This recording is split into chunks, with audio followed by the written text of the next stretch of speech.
আসসালামু আলাইকুম সবাইকে মহান বিজয় দিবসের আন্তরিক অভিনন্দন ও শুভেচ্ছা। আজ মহান বিজয় দিবস ২০২৫ উদযাপন উপলক্ষে আত্রাই উপজেলা প্রশাসনের আয়োজনে দিনব্যাপী বিভিন্ন কার্যক্রম গ্রহণ করা হয়েছে।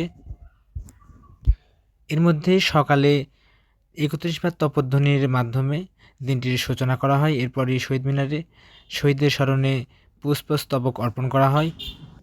এরপর সকাল ৯টায় বিভিন্ন শিক্ষা প্রতিষ্ঠানের অংশগ্রহণে কুচকাওয়াজ প্যারেড অনুষ্ঠিত হয়।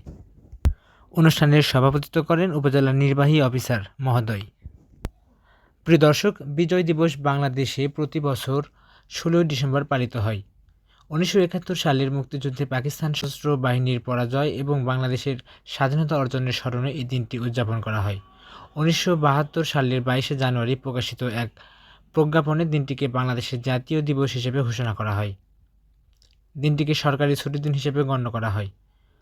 ৯ মাস মুক্তিযুদ্ধের পর ১৯৭১ সালের এই দিনে ঢাকার রেসকোর্স ময়দানে পাকিস্তানি বাহিনী প্রায় ৯১,৬৩৪ সদস্য আনুষ্ঠানিকভাবে আত্মসমর্পণ করে।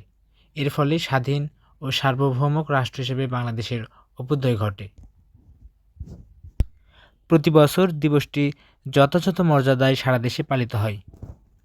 সেই ধারাবাহিকতায় আত্রাই উপজেলা প্রশাসনের আয়োজনে সকাল থেকেই আত্রাই উপজেলা পরিষদ মাঠে বিভিন্ন শিক্ষা প্রতিষ্ঠান, পুলিশ, আনসার ও ফায়ার সার্ভিস ও সিভিল ডিফেন্সের অংশগ্রহণে সকালে কুচকাওয়াজ অনুষ্ঠিত হয়। এর আগে জাতীয় পতাকা উত্তোলন ও বেলুন উড়িয়ে দিনটির কার্যক্রম শুরু করা হয়। উপজেলা প্রশাসনের আয়োজনে আরও থাকবে মুক্তিযোদ্ধা সম্বর্ধনা ও বিকেলে সাংস্কৃতিক অনুষ্ঠান। দিনটিকে ঘিরে উৎসবমুখর পরিবেশের সৃষ্টি হয়েছিল উপজেলা পরিষদ মাঠে। কুচকাওয়াজ শেষে উপজেলা প্রশাসন আত্রাই নওগাঁর পক্ষ থেকে পুরস্কার বিতরণ করা হয়। এ সময় বিভিন্ন শিক্ষা প্রতিষ্ঠান শ্রেণী বিভাগ অনুযায়ী পুরস্কার গ্রহণ করেন।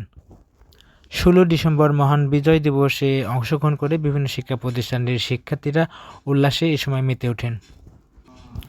ভিডিওটি দেখার জন্য সবাইকে ধন্যবাদ। সবাইকে আবারও বিজয় দিবসের শুভেচ্ছা।